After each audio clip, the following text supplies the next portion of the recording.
अस्सलामुअलैकुम। Programme night addition में हम आपको खुशामदीद कहते हैं। नाज़रीन, इलेक्शन कमीशन के आदाद शुमार से ये पता चलता है कि आम इंतखाबात पर लगभग 150 अरब रुपए से ज़्यादा के अखराजात आए हैं। उम्मीदवारों ने इंतखाबी मुहिम पर 103 अरब रुपए खर्च किए हैं, जबकि इलेक्शन कमीशन ने इंतखाबी अखराजात पर तकरीबन 48 अरब रुपए का बजट सर्व किया। यूँ इलेक्शन में कास्ट किए गए 6 करोड़ से ज़ायद वोटों में से हर सिंगल वोट पर औसतन तकरीबन 2,500-2,500 रुपए की लागत आई है। लेकिन अफसोसनाक पहलू ये है कि पाकिस्तान की तारीख के महंगे तरीन इंतखाबात को सबसे ज़्यादा गैर मुनसिफाना इंतखाबात करार दिया जा रहा है। इंतखाबी अमल पर गहरी नज़र रखने वाले थिंक टैंक पिल्डैट ने अपनी जायज़ा रिपोर्ट में यह करार दिया है कि 8 फरवरी के इलेक्शन 2018 के आम इंतखाबात से भी ज़्यादा गैर शफाफ रहे हैं। 2013 में इलेक्शन की शफाफियत का स्कोर 57% था, जो 2018 में कम होकर 52% पर आया।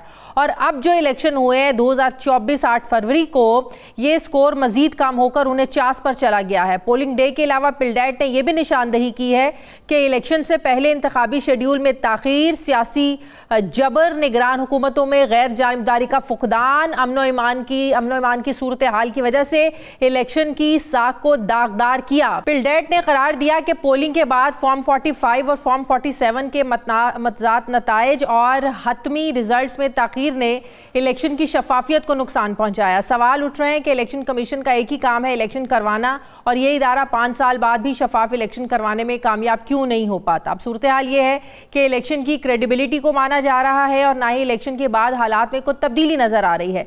पीटीआई का मानना है कि बड़े पैमाने पर धांधली करके इसकी सीटें 180 से कम कर 90 तक महदूद की गई हैं, जबकि नून लीग के हनीफ अब्बासी केपी में आज़ाद उम्मीदवारों की जीत को 70% धांधली से जोड़ रहे हैं।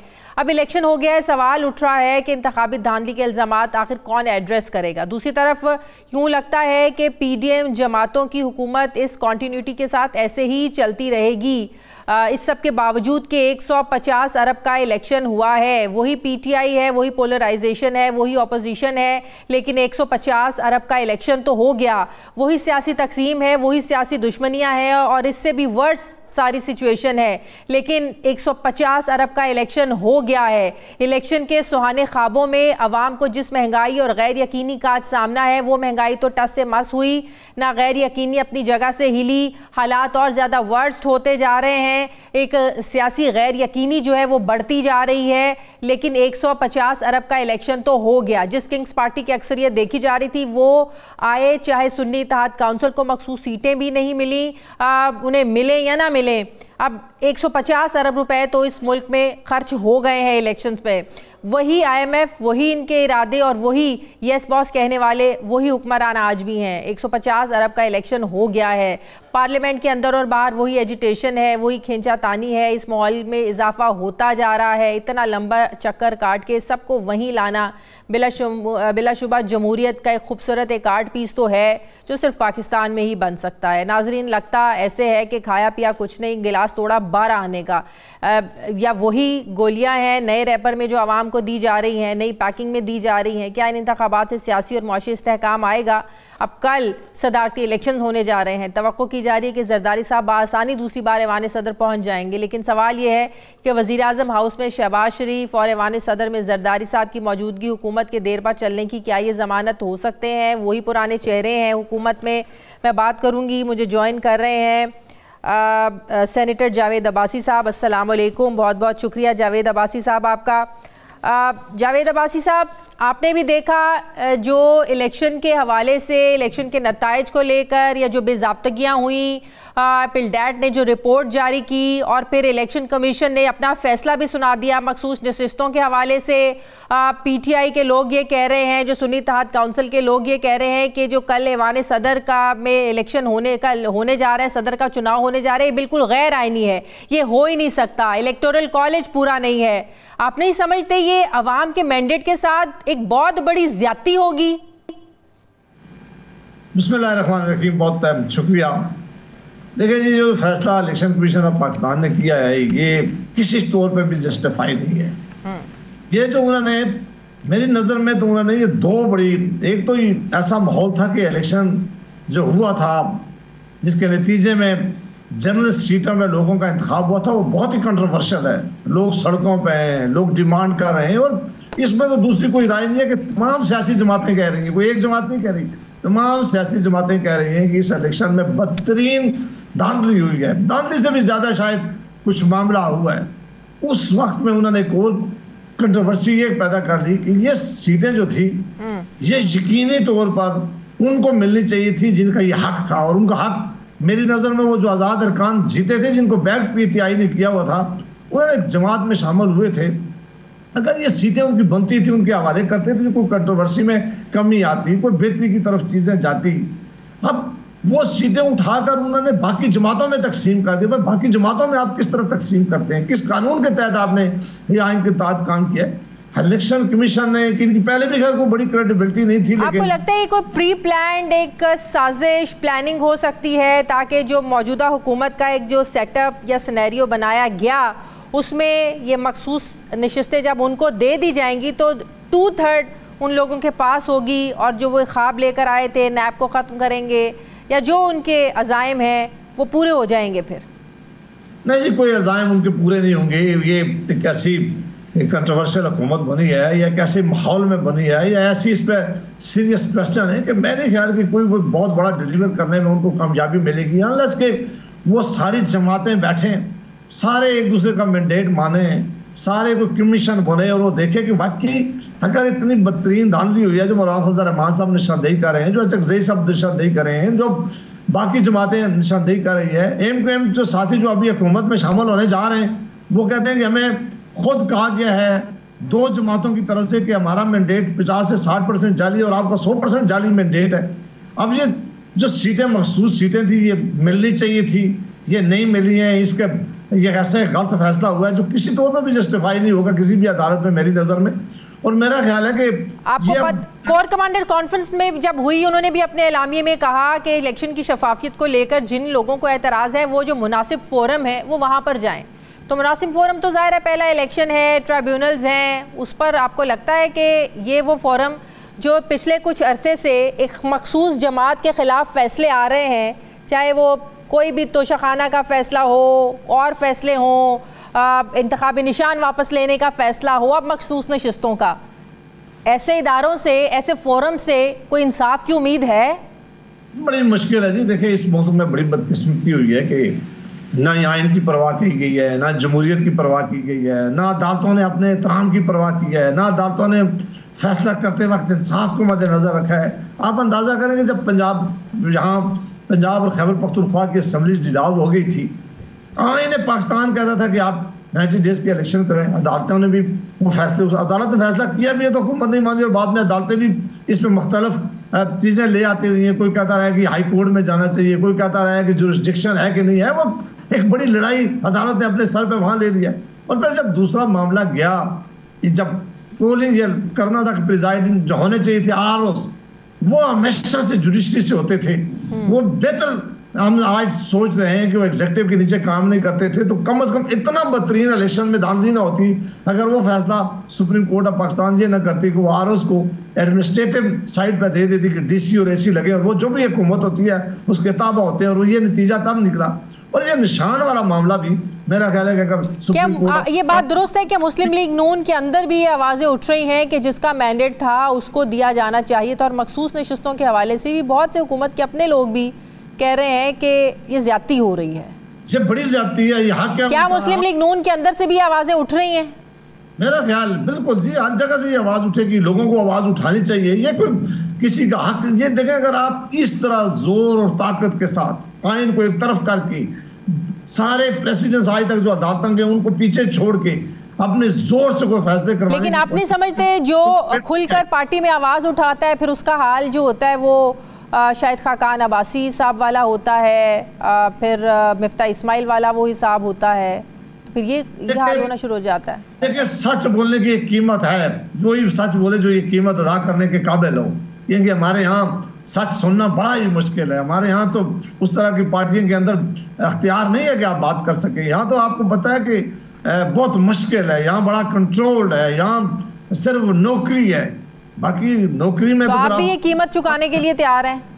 मैं बड़े अरसे से, मैं तो उस वक्त से जब से PDM की हुकूमत बनी है, जिस वक्त ये PDM ने ये किसी के कहने पे अदम एतमाद किया। हम देखें ना, आपके कई प्रोग्रामों में आए, हम कहते 2018 के इलेक्शन जो है वो बड़े कंट्रोवर्शियल इलेक्शन थे। हम कह रहे थे कि वो इलेक्शन जो है एस्टेब्लिशमेंट ने हमें हरवाया है। हम कह रहे थे कि जितनी हमारी लीडरशिप पे केसेस बने वो एस्टेब्लिशमेंट ने बनवाए। उस वक्त हम कहा करते थे कि इमरान खान साहब कौन होते हैं, अभी तो एस्टेब्लिशमेंट ने हमारे साथ ये हाल किया। फिर जब एस्टेब्लिशमेंट ने हमें इशारा किया, एस्टेब्लिशमेंट के कहने पे हमने अदम एतमाद भी कर लिया है। फिर हमने ना वोट की इज्जत देने का ख्याल रखा, ना सिविल सुपरमेसी का ख्याल रखा, ना पार्लियामेंट का ख्याल रखा। एस्टेब्लिशमेंट के कहने पे सारा ये अदम एतमाद सब कुछ हुआ। 100% वहाँ कौन होता था कि एमक्यूएम हमारे कहने पे हमें वोट देती थी? उस वक्त एमक्यूएम हमें गाली देती थी। ये बाप पार्टी बनाई किसने थी? ये बाप पार्टी का बाप कौन था? ये दूसरी आप देख लेंगे, ये जो बाकी उस वक्त जो थी काफ लीग थी, बाकी सारी जमातें, ये किसके कंट्रोल में थी? और अब तो सबको उस वक्त पता था। तो इसका मतलब इमरान खान जो बातें करते हैं या जो इल्जामात लगाते रहे हैं कि किसके कहने पे, जनरल बाजवा के कहने पे ये सब कुछ हुआ, तो वो इल्जामात दुरुस्त है इमरान खान के? हाँ बिल्कुल बिल्कुल। वो तो पीडीएम किसी तौर पे भी ना तो अदम एतमाद कामयाब हो सकता था और ना ही पीडीएम की हुकूमत बन सकती थी। आप देखेंगे वो जो मेंबर थे जो तहरीक इंसाफ की, उन्होंने डिफेक्शन किया, उनको निकाला गया, बाकी जमाता ने उन्हें अकोमोडेट किया, उनको टिकट दिए कि आप हमारा साथ दें। किस तरह अपोजिशन लीडर को अपनी मर्जी से आपने बिठाया? ये जमहूरी तरीका है? ये तरीका को और कर सकता था? ये सारा काम बिल्कुल उस वक्त उनके एस्टेब्लिशमेंट के कहने पे हुआ है, उसके कहने पे अदम एतमाद हुई। और अब तो मेरा ख्याल है कि अब तो मौलाना साहब भी इस बात को एडमिट करते हैं कि उन्हें भी कहा गया, लेकिन अब समझ नहीं आती मौलाना साहब ने उस वक्त आवाज़ क्यों नहीं उठाई। अगर कुछ जिस तरह मौलाना साहब आज खुलकर बात करते हैं, अगर उस वक्त करते तो हालात शायद मुख्तलिफ होते। देखें, जिस वक्त भी कोई सच कहना शुरू कर देना उसकी तारीफ होनी चाहिए। जिस वक्त भी कोई सही बात करे, बाज़ दफ़ा वक्त की बात नहीं है। वो मौलाना साहब ने आज जो बात कही है यही होता है, सारी दुनिया में यही होता है। मेरा नहीं ख्याल कि लोग बहुत से इंसिडेंट हो जाते हैं, या कोई इंटरव्यू में बात करते हैं, या कोई किताब लिखते हैं, या कोई किसी और के जरिए बात करते हैं। मेरा ख्याल है कि वक्त आया तो मौलाना साहब ने सारी बात आगे रख ली है। और ये पता पहले भी हम सबको था, ऐसा नहीं, आपको भी पता था, मुझे भी पता था कि ये मामला कौन कर रहा है। लिहाजा जब तक सियासी लीडर किसी एक फार्मूले पर, किसी एक नजरिए पर, किसी एक बात पर नहीं खड़े होंगे, ये ना हुकूमती गाड़ी चल सकती है। मुझे तो बहुत खौफनाक सूरत हाल नजर आ रही है। अगर यही हालात रहे तो लोगों का क्या सूरत हाल नजर आ रही है? हुकूमत चलती हुई नजर नहीं आ रही है। ये PDM 2 जो है ये ज्यादा अरसा चल नहीं सकेगी। क्या सूरत हाल नजर आ रही है आपको? ये जो PDM 2 तो आप कह रहे हैं, जो निगरान हुकूमत आई थी, केयर टेकर हुकूमत आई थी, वो भी एक्सटेंशन थी, और ये भी उसी तरह की हुकूमत है। वही वजीर होंगे, वही लोग होंगे, इसी तरह बंदर बांट कर लिया गया है। देखिए कितना शर्मनाक एक और काम हुआ है हमारे यहाँ कि जब पार्लियामेंट आ गई है, इलेक्शन हो गए हैं, आप मेहरबानी करें कम अज कम इतना इंतजार कर लें कि उन मेंबरान का जो सूबाई असम्बली के मुंतखब हुए, जो कौमी असम्बली में मुंतखब हुए, उनकी राय ले लें। एक दफा उनका इजलास बुला लें, रस्मी इजलास बुला लें। वैसे तो करना आपने मर्जी है, यहाँ बादशाहियत है, मेंबरान बेचारों को कौन पूछता है, लेकिन आप उन्हें एक दफा बुला के पूछ लेते कि हम इस आदमी को सदर बनाना चाह रहे हैं, इसको वज़ीर आला बनाएंगे, इसको हम वज़ीर आज़म बनाएंगे, इसको हम सेनेट का चेयरमैन बनाएंगे, इसको स्पीकर बनाएंगे।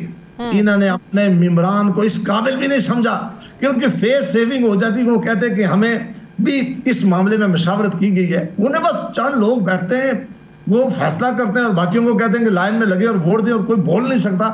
अब लाजम है कि मेंबर ऑफ पार्लियामेंट अपना इजहार करें, वो सच्ची बात करें, वो बाहर निकल के बात करें। इसकी कीमत जरूर है, वो मैं लोगों को ये कीमत। तो ये तासुर दुरुस्त है कि नवाज शरीफ ग्रुप को हरवाया गया है और शहबाज शरीफ ग्रुप को जितवाया गया है? देखिए, मेरे पास इस बात में तो कोई ऐसी वो नहीं है, मैं ये कह नहीं सकता। ये बातें हम भी सुन रहे हैं, कुछ लोग ये बातें कर भी दें, लेकिन चूंकि मेरे पास कोई ऐसी एविडेंस नहीं है, मैं ऐसी चीज़ किसी क्या वो नहीं हो, तो मैं इस चीज़ पर कोई कमेंट नहीं कर सकता। नवाज शरीफ साहब, आपने नवाज शरीफ साहब के जेस्चर्स, उनकी बॉडी लैंग्वेज, उनके एक्सप्रेशंस आप सबने नोट किए। जब वज़ीर आज़म बनने के बाद वो तकरीर कर रहे थे, शहबाज शरीफ साहब बड़े उदास से, बड़े बुझे से। क्यों? उनकी बेटी वज़ीर आला पंजाब बन गई है, भाई वज़ीर आज़म बन गया है, उसके बावजूद नवाज शरीफ साहब क्यों इतने बुझे रहे नज़र आए? मैं तो उस तकरीब में मौजूद नहीं था, लिहाजा मैं इस पे मुझे आपने टीवी पे भी नहीं देखा? नहीं, मैंने वो तकरीब देखी नहीं है, तो मैं ये उस पर कमेंट नहीं कर सकता। लेकिन इसमें कोई शक नहीं कि इस इलेक्शन ने बेशुमार लोगों को हैरान कर दिया, बेशुमार लोगों को परेशान कर दिया, और बेशुमार लोग अभी तक सकते में हैं कि इस इलेक्शन में हुआ क्या है। तो ये मामला तो जरूर इस मुल्क में है, लेकिन उस तकरीब में मैं मौजूद नहीं था। बहुत बहुत शुक्रिया जावेद अब्बासी साथी, बहुत शुक्रिया। मुझे ब्रेक लेने नाज़रीन, वापस आते हैं वक्फे के बाद।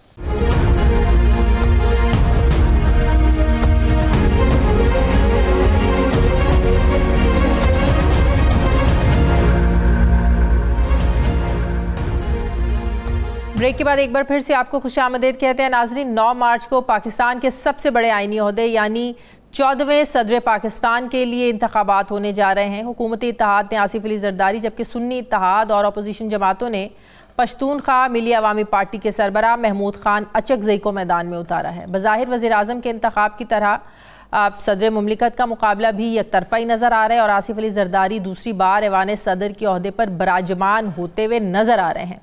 हुकूमत इत्तेहादियों का यह दावा है कि आसिफ अली जरदारी 645 इलेक्टोरल वोटों में से 400 से ज़ायद वोट आसानी से हासिल कर लेंगे, लेकिन सदारती इलेक्शन से एक दिन पहले महमूद खान अचकजई ने इलेक्शन कमीशन को ख़त लिखकर इंतखाबात रोकने का मुतालबा किया है, क्योंकि वो ये मानते हैं कि कई मखसूस सीटें खाली होने की वजह से इलेक्टोरल कॉलेज मुकम्मल नहीं है और जब तक इलेक्टोरल कॉलेज मुकम्मल नहीं होता सदारती इलेक्शन को मुलतवी किया जाए। मगर इलेक्शन कमीशन ने इस तजवीज़ को मुस्तरद कर दिया है। सवाल यह है कि क्या सदारती इलेक्शन अधूरे इलेक्टोरल कॉलेज के साथ ही होंगे और अगर होंगे तो इलेक्शन की कानूनी हैसियत क्या होगी।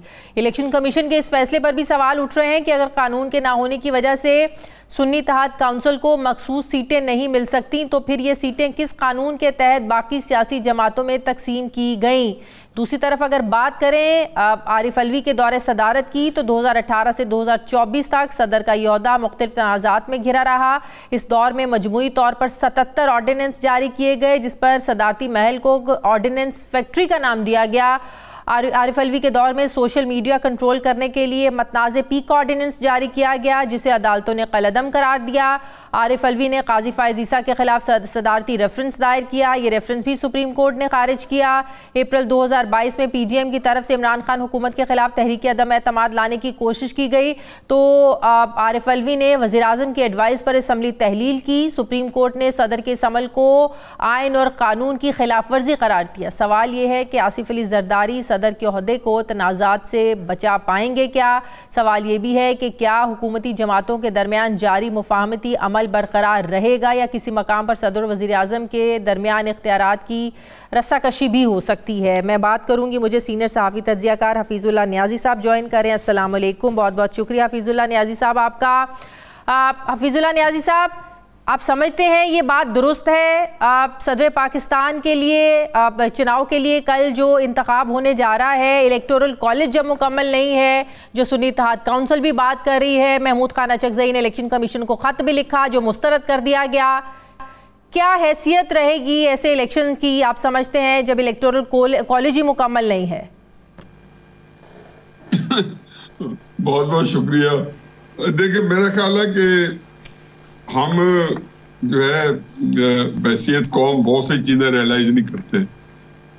ये इलेक्शन जो है ना होते हुए बाल बाल बचा है। ये इलेक्शन आपने सुना होगा कि बाजवा साहब ने सितंबर अक्टूबर में 2022 में मार्शल लॉ लगाने की धमकी दी थी कि अगर आप लोग रिजाइन नहीं करते और निगरान हुकूमत कायम नहीं करते तो मैं मार्शल लॉ लगा दूंगा। तो जब वो नवाज शरीफ साहब बहुत पहुंची थी तो उन्होंने कहा सत बिस्मिल्लाह। तो उसके बाद 9 मई का वाक़या ऐसा हुआ कि उसके बाद फिर जो है वो कहते हैं ना कि दिल हलक के अंदर अटके हुए थे, इलेक्शन हो पाएंगे नहीं हो पाएंगे। तो इस लिहाज से हम लोग खुशकिस्मत है कि हमें इलेक्शन ये मिल गया। वो लाहौर का ये पंजाबी में कहते हैं ना कि अब जो कुछ भी है कि थोड़ी न बहुता समझो, तो आप इसको ही बहुता समझे इत्तेफाक करें।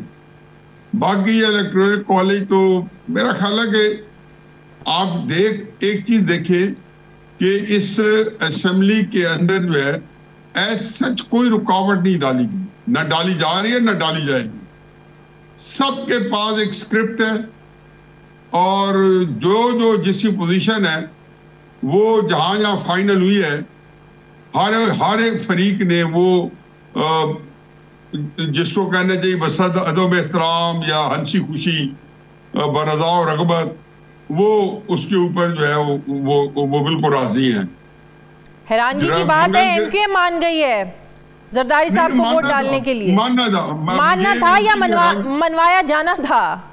मतलब जो भी है, इसको आप तरतीब चेंज कर सकते हो, लेकिन बातें दोनों एक दूसरे से बाहमी पैवस्त हैं कि एमकेएम हो या पीपल्स पार्टी हो।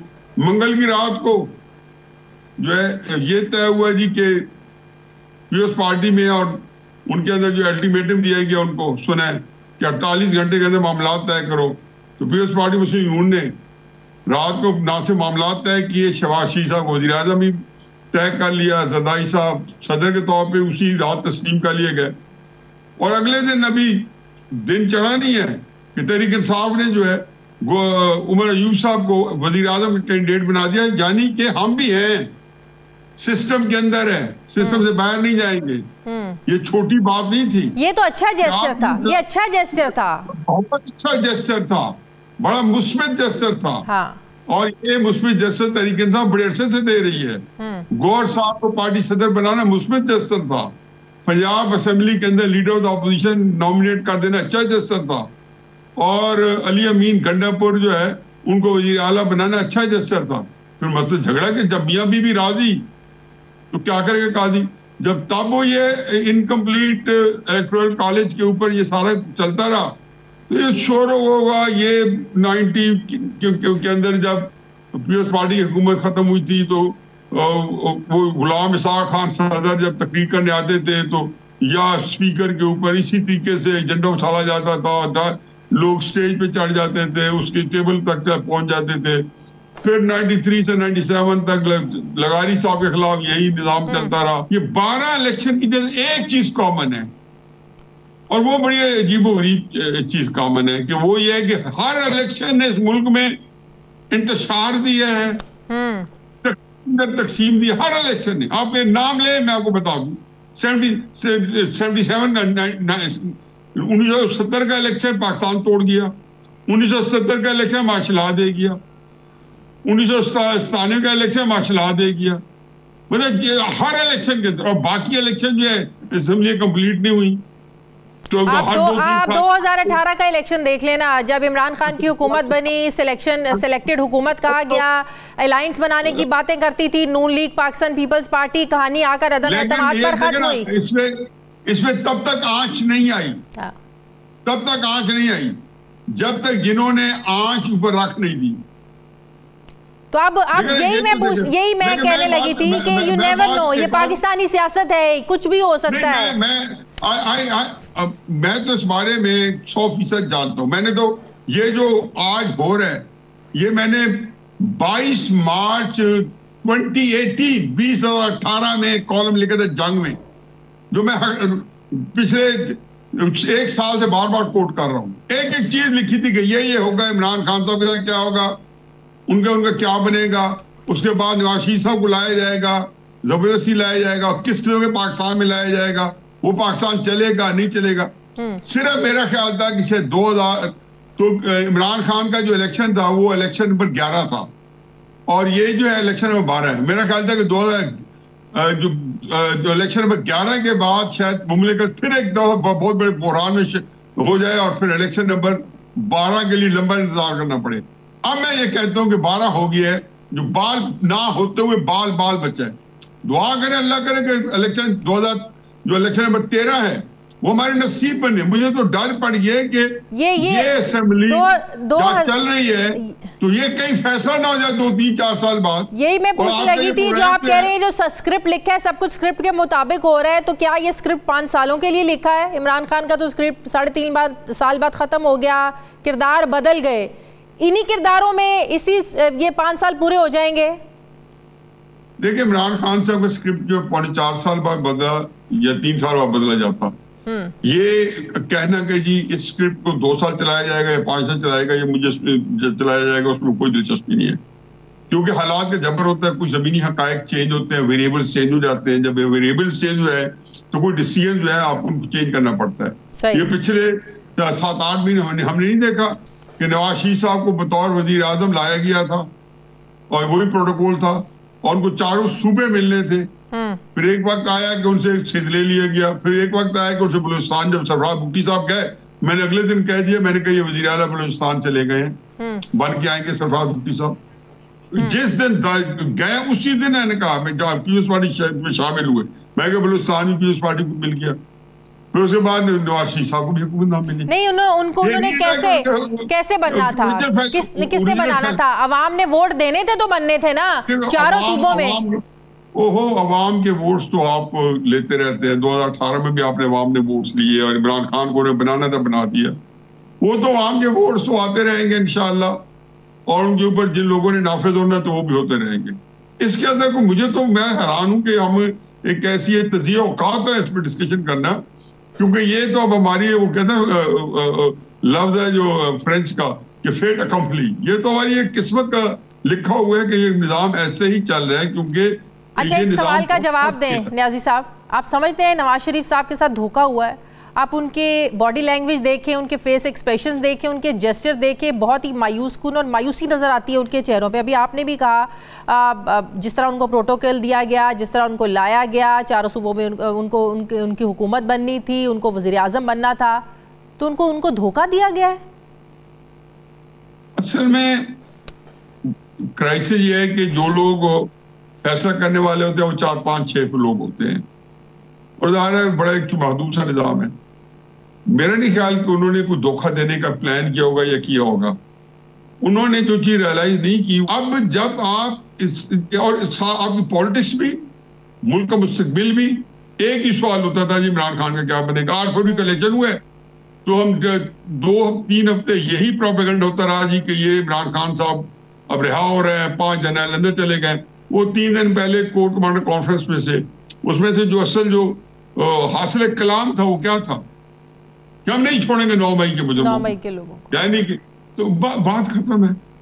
क्राइसिस ये है कि जी उन्होंने बता दिया कि 8 फरवरी के इलेक्शन के नताइज का इमरान खान साहब के मुस्तकबिल से कोई ताल्लुक नहीं है। लेकिन ये बातें ये है कि उसके पीछे पब्लिक सपोर्ट जो है वो बहुत बिल्डअप होती गई। इमरान खान साहब की सियासत देखिए, और इसको मिसरीड किया गया। 8 फरवरी को जो कुछ हुआ मिसरीड हुआ सब कुछ, कि 8 फरवरी को इतने लोग निकल आएंगे। मिसरीड इमरान खान से लोग तो कभी है नहीं ना, वो जब मर्जी कर, जब 3 एहतजाज किए लोग नहीं निकले। इमरान खान साहब को कब समझ आ जाएगी कि उनके पास सोशल मीडिया बहुत ज्यादा है, सोशल मीडिया का इनकलाब लाना तो ले आए। 25 मई को मैंने उन्होंने कहा मैं 30 लाख बंदे इस्लामाबाद लाऊंगा 2022 को। मैंने कहा इमरान खान आप 30,000 ले आए, शहबाज शरीफ की हुकूमत अगले दिन नहीं रहेगी। तो क्या हुआ, 3-4 हजार बंदे निकलने नहीं, ये बात ना करें। नहीं, जब लोगों को घरों में जाके घुस के डंडे मारेंगे। मैं चलो मान गया कि नहीं निकलने दिए, मैं तो चलो आगे आ जाए ना जा। मैं सारी बात जानता हूँ कि क्या निकलने नहीं दिए। केपी के अंदर बैठा था तो केपी के अंदर 2000 बंदे नहीं थे, को निकल के आते, वहां कौन से डंडे मारे गए। सुप्रीम कोर्ट ने इजाजत दे दी, वो क्या कहते हैं ब्लैंक चेक दे दिया, क्या पाए नहीं, उसको ही छोड़े, चलो रहने दें आप इसको क्यों हम ऐसे पड़े। फिर उसके बाद 26 मई को इन्होंने कस्में कुराने उठवाई कि हम आएंगे। जिहाद था। 26 जो नवंबर को ये आए इस्लामाबाद में, जिहाद था। दोनों सूबों में अपनी हुकूमत थी। फिर क्या आप बताएं, क्या 6 रोड पे आप इस्लामाबाद से वाकिफ हैं, मैं भी वहां पे रह चुका हूं। आप देखेंगे 6 रोड पे जो कभी पार्टी जलसा करे, ये 26 नवंबर को निकलने दिया था। फिर इमरान खान साहब को गोली नहीं लगी तो क्या हुआ, बंदे निकल आते तो शायद कुछ और लोगों का काम बन जाता जो इस निजाम के ऊपर। अच्छा, परसों भी ये एहतजाज की कॉल दी हुई है इमरान खान ने, उस पर मरियम नवाज साहिबा ने बड़ी सख्त जबान इस्तेमाल की है।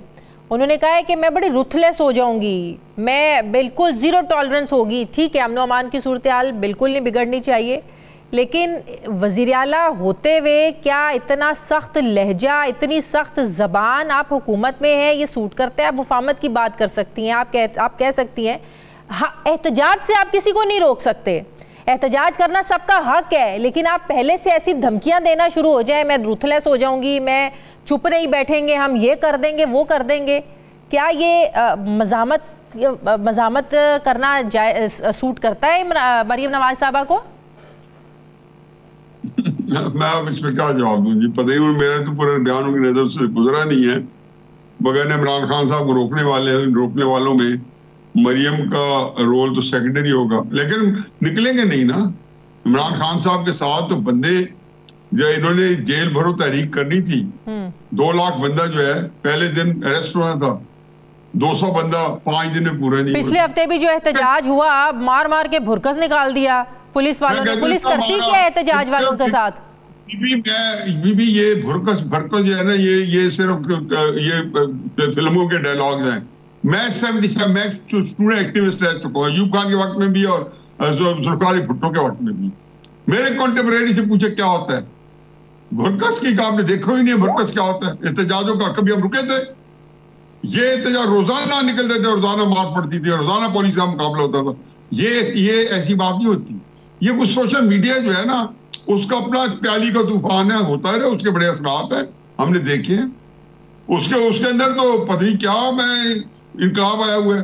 भाई मैं तो कहता हूँ आपके पास अगर पब्लिक फोर्स है, पब्लिक आपके साथ है। मैं तो आज भी मुझे पीटीआई की साइट थी, वो बेचारों ने बड़े अरसे से मुझे कहा हुआ था, मैंने उनके साथ पौना घंटा मगज खपाई की है। मैं क्या भाई नहीं है आपके पास पब्लिक सड़कों पे, ये कब आपको समझ आएगी? चलो कर ले, तो 10 दफा और कर ले। सही। आपके लीडर को आपकी रेड लाइन थी कि इसको नायल ना करें, पाकिस्तान कुछ हो जाएगा, हो गया। इमरान खान साहब की लाइफ, मुझे किसी लीडर के ऊपर गोलियां चले और ये सारे लोग जो है मुसल्ले बैठ के बदवाएं देते रहे बाकियों को, और ये कहें कि हमने जो है 2-2.5 करोड़ बंदे ने बदवा दी है, तो क्राइसिस ये नहीं है। मसला ये कि मरियम नवाज साहबा ने तो खैर अपने तौर पर इंतजामी तौर पर कोई बातें की होंगी, ईरान सरावला साहब भी करते थे as a interior minister, Imran Khan साहब के वक्त भी लोग ऐसे करते थे। लेकिन भरकत निकालने वाली बात है ना, तो ये मेरा नहीं ख्याल कि ये कोई बातें ऐसा छुई है। तो चार्ज अगर लाठी चार्ज हो गया होगा, या मरियम नवाज साहब नैब की पेशी में आई थी तो पथरा हुआ आंसू गैस हुई जी, वो भी कह सकते थे जी हमें तो मार मार के अधमुआ कर दिया। 2,500 बंदे थे उनके साथ, लंबे चौड़े बंदे नहीं थे। इसी तरह बेशुमार दफा हुआ ऐसी सूरत हाल से। बहुत शुक्रिया सीनियर सहाफी तज्जिया फीजुल्लाह नियाजी साहब मेरे साथ हैं, बहुत शुक्रिया। मुझे ब्रेक लेनी है नाज़रीन, वापस आते हैं एक वक्फे के बाद।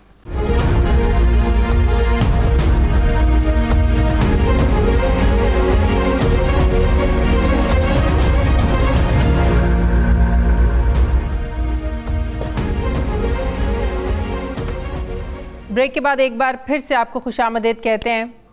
शौहर तुम पर चीखे चिल्लाए, जुल्म ढाए, लेकिन तुम्हारी आवाज़ ना घर से बाहर जाए, लिहाजा चुप रहो। रेप हो गया मगर FIR कटवाई तो मुआशरा क्या कहेगा, लिहाजा चुप रहो। साबका शौहर ने जब चाहा केस कर दिया, कहाँ अदालतों में धक्के खाओगी, लिहाजा चुप रहो। शादी करनी है तो तुम्हें क्या पता, फैसला घर वाले ही करेंगे, लिहाजा चुप रहो। दफ्तर में हिरासगी का माहौल है मगर शिकायत करोगी तो जॉब जाएगी, लिहाजा चुप रहो। जॉब करोगी तो कौन तुमसे शादी करेगा, लिहाजा शादी तक चुप रहो। बाप और भाइयों का तमाम उम्र प्यार चाहिए तो जायदाद में हिस्सा ना मांगो, लिहाजा चुप रहो। औरत ने क्या पहनना है, क्या बोलना है, कैसे चलना है, ये हमारे मुआशरे औरत में नहीं बल्कि मर्द बताएंगे, लिहाजा चुप रहो। क्या पढ़ना है, कितना पढ़ना है, ये हम तय करेंगे, लिहाजा चुप रहो। नाजरीन, पाकिस्तानी मुआशरे में ये जो चुप है ये कोई नई बात नहीं है। ये चुप और इस चुप के खिलाफ उठने वाली आवाज़ें पाकिस्तान में हमेशा मतनाज़े रही हैं। 2018 में ख़वातीन ने इस चुप के खिलाफ पाकिस्तान में पहली बार औरत मार्च निकाला, जिसका सिलसिला आज तक जारी है। औरत मार्च में इस चुप और औरत को खामोश करवाने वालों पर तंजिया जुमले कसे गए जो अब ज़बान ज़द-ए-आम हो चुके हैं। इस मेल डोमिनेंट माशरे में इन औरत मार्चेस पर शदीद रिएक्शन भी देखने को मिला। यही रद्द-ए-अमल हमें आज भी मुख्तलिफ शहरों में निकलने वाले जो औरत मार्च हैं उनमें देखने को मिलता है।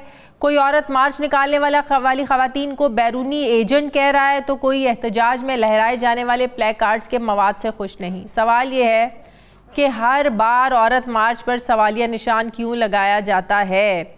अगर ख़वातीन अपने मसाइल ख़ुद बता रही हैं तो इसको मसला क्यों समझा जाता है, एतराज़ क्यों उठाया जाता है? सवाल ये भी है कि औरतों को लाहक मसाइल औरतें नहीं बताएंगी तो फिर क्या मर्द बताएंगे? नाजरीन, पाकिस्तान बिलाशुबा एक मेल डोमिनेटेड सोसाइटी है, लेकिन हुकूक निस्वां को लेकर सूरत हाल इतनी ख़राब है शायद इससे खुद 100% ख़वातीन भी नहीं मानती। एक तासुर आम है कि औरत मार्च करने वाली ख़वातीन आम ख़वातीन की नुमाइंदा है, ना ही तर्जुमान। दूसरा तासुर यह है कि औरत मार्च ने मर्दों और औरतों को आज आमने सामने लाकर खड़ा कर दिया है। एक तसादुम का माहौल क्रिएट करने की कोशिश की जा रही है। ये तासुर किस हद तक दुरुस्त है? सवाल ये भी है कि वो वक्त कब आएगा जब औरत मार्च में प्लेकार्ड्स पर लिखे मुतालिबात पर एतराज़ उठाने की बजाय उनको समझा जाएगा और मसाइल का हल निकाला जाएगा। औरतों के असल मसाइल क्या हैं, मर्द ये बताने की बजाय मसाइल अगर हल करने लग जाए तो क्या ही बात है, बहुत कुछ बदल सकता है। मैं बात करूंगी, मुझे समाजी कारकुन ताहिरा अब्दुल्ला साहिबा ज्वाइन कर रही हैं। अस्सलाम वालेकुम, बहुत बहुत शुक्रिया ताहिरा साहिबा आपका। हर साल 8 मार्च को ख़वातीन का आलमी दिन मनाया जाता है, लेकिन पाकिस्तान में 2018 में बहुत खुलकर इस दिन को औरत मार्च के नाम से मनाया जाने लगा।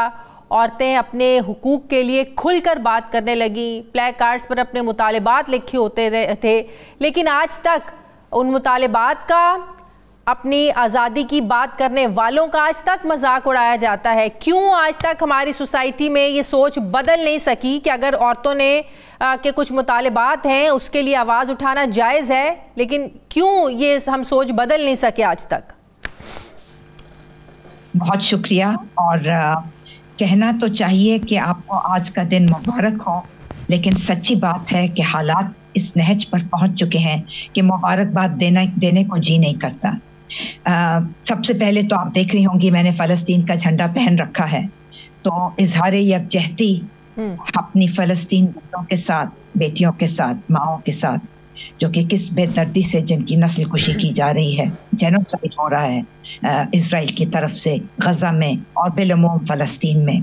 उसके साथ साथ हम अपनी बहनों के साथ और कश्मीरी बहनों के साथ और उन तमाम औरतों और मर्दों के साथ जो कि लवाहिकीन हैं जबरी तौर पर गुमशुदा किए गए अफराद के साथ। आपने सवाल पूछा कि तब्दीली आ रही है कि नहीं आ रही, और ये क्यों नहीं, हमारी जो बात है वो कोई मानता या नहीं मानता। आपने इब्तिदाई कलिमात में फरमाया कि ये पहली बार 2018 में औरत मार्च हुई। बहुत एहतराम के साथ हमारी नानियाँ और दादियाँ भी मार्च किया करती थीं आज़ादी के लिए, एक बरतानवी राज से आज़ादी के लिए वो भी मार्च किया करती थीं। हमारी माओं ने हमारे लिए राह खोली कि पार्लियामान में औरतें आएँ। हमारे मुस्लिम फैमिली लॉज ऑर्डिनेंस बने 1961 में। उसके बाद फिर ज़िया का बदतरीन दौर जब आया तो 1981 में ख़वातीन महाज़ अमल का क़याम हुआ और वो चलता चला आ रहा है सिलसिला। और साथ साथ मैं ये याद दिलाना चाहती हूँ कि हर साल 8 मार्च को एक मशल बरदार जुलूस हम लोग निकालते चले आए हैं पिछली 4-4.5 दहाइयों से जी। अलबत्ता जो 2018 में जो औरत मार्च का इब्तिदा हुआ वो एक नया अंदाज था। क्यों था नया अंदाज? क्योंकि उसमें नौजवान लड़कियां और औरतें भी शामिल हैं, तो इसलिए बात करने का अंदाज, गुफ्तगू का अंदाज, नारे और प्लेकार्ड्स और बैनर्स और पोस्टर्स का अंदाज कुछ मुख्तलिफ था, हमसे ज्यादा बेबाक था। हम 4.5 दहाई नारे लगा रही हैं, बैनर्स और प्लेकार्ड्स और स्लोगन्स, लेकिन हमने वो स्टाइल और वो अंदाज नहीं अपनाया। आज का अंदाज बड़ा बोल्ड हो चुका है, बेबाक हो चुका है। और बोल्ड का लफ्ज़ तो मुझे नहीं मालूम कि अच्छा समझा जाता है या अंग्रेजी से उर्दू तर्जुमे में उसका क्या तर्जुमा बनेगा, लेकिन बेबाक ज़रूर है, दलेराना ज़रूर है और वाज़े तौर पर अपने मुतालबात ज़रूर हैं। और दूसरी बात ये कि मैं समझती हूँ कि हम लोगों ने एक ख़ास किस्म के एक बर्दाश्त का और तहम्मुल का इजहार किया अपनी मुज़ाहिमत में, अपने रेजिस्टेंस में, अपने प्रोटेस्ट में। लेकिन आजकल की जो नौजवान नस्ल है वो नहीं अब ये सहने की उनको जरूरत ही नहीं है, और ना वो चाहती हैं और ना वो करेंगी कि हमने बर्दाश्त नहीं करना, सहना अच्छा, नहीं आप क्या इस बात से आप अग्री करती हैं कि औरत मार्च और ऐसे मार्चेस में जो खवातीन जिस माहौल से वो आती हैं या जिस स्टैंडर्ड जिस क्लास की वो खवातीन होती हैं और जो प्लैक कार्ड्स पर लिखा होता है, जिन मसाइल का जिक्र होता है, वो खुद उन मसाइल का शिकार नहीं होता, उनका आम जो घरेलू या कोई गांव की जो खवातीन है, लोग हैं, वो उसको तो रिप्रेजेंट कर नहीं रही होती हैं। वो तो एक ख़ास क्लास से आती हैं, अपनी सोच बताती हैं और बस मार्च करके चले जाते हैं, खुद उनका उन मसाइल से कोई ताल्लुक नहीं होता। बहुत अदब के साथ और बहुत एहतराम के साथ मैं ये कहूँगी कि ये पूरी तरीके से दुरुस्त बात नहीं है। ठीक है, औरत मार्च शहरों में होता है और बड़े शहरों में होता है, हाँ। लेकिन आपको मालूम है कि आज लाड़काना और सखर में और हैदराबाद में किस बड़े पैमाने पर ये जुलूस औरत मार्च निकला है। कराची और लाहौर और पेशावर और क्वेटा और इस्लामाबाद को आप अलहदा रखें, लेकिन हर तबके की, हर फिक्र की, हर मुआशी लेवल की औरत ने शिरकत की। ट्रांसजेंडर्स ने भी, ख्वाजा सिरा कम्युनिटी ने भी शिरकत की, और किसान औरतों ने शिरकत की, मजदूर औरतों ने, कारकुनान, फैक्ट्री की कारकुनान औरतों ने, घरेलू कामकाज करने वाली होम बेस्ड वर्कर्स ने शिरकत की। पूरे पाकिस्तान में आज हमारे इस्लामाबाद में भी यही था। ये एक अलग कहानी है कि इस्लामाबाद की पुलिस और इंतजामिया ने हमारे ऊपर कितना बदतरीन तशद्दुद किया, वो एक अलहदा कहानी है, उस पर आप सवाल पूछेंगी तो जरूर बताऊंगी कि हमारे साथ आज हुआ क्या। जी जी जी, प्लीज आप इसको एक्सप्लेन कीजिए कि हुआ क्या, क्यों बदतरीन तशद्दुद हुआ। बदतरीन तशद्दुद तो होता चला आ रहा है। मैं कम से कम मेरी याद में, क्योंकि मैं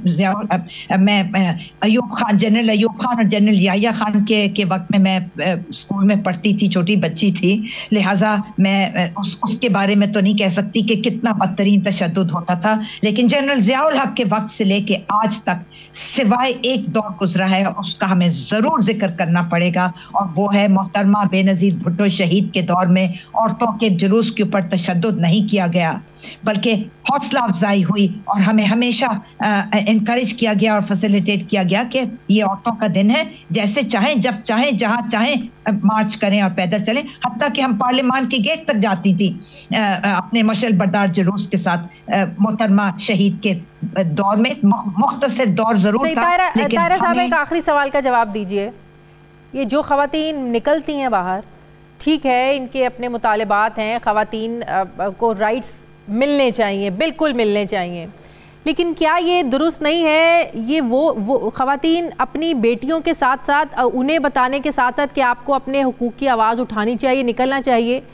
अगर खवातीन अपने बेटों की तरबियत इस नज़रिए से करना शुरू कर दें कि औरत के हुकूक क्या हैं, औरत को आपने क्या किस तरह आज़ादी देनी है, कल को तुम्हारी भी बेटियां होंगी, तुमने भी किसी की बेटी ब्याह कर लानी है, आप नहीं समझती कि मुआशरे के मसाइल वहीं से हल होना शुरू हो जाएंगे। बेटी की तो आप तरबियत कर रहे हैं, आप अपने बेटे की भी तरबियत उस नज़रिए से करें। आपकी बात 100% दुरुस्त है और सर आंखों पर मैं इसको रखना चाहती हूँ। आपने बिल्कुल सही कहा, लेकिन आपने कहा कि उनको ये बताना है औरतों की आज़ादी के बारे में, अपने बेटों को साथ साथ औरतों की इज्जत करना सिखाना है। जब तक लड़के और मर्द औरतों का एहतराम नहीं करेंगे, इज्जत नहीं करेंगे, ये आगे नहीं बढ़ेगा और जुल्म और तशद्दुद हम शिकार रहेंगे। बहुत शुक्रिया ताहिरा अब्दुल्ला साहिबा मेरे साथ ही। प्रोग्राम का वक्त खत्म हो गया, फीडबैक दे, अपना ख्याल रखिए, मुझे इजाज़त दें, अल्लाह हाफिज़।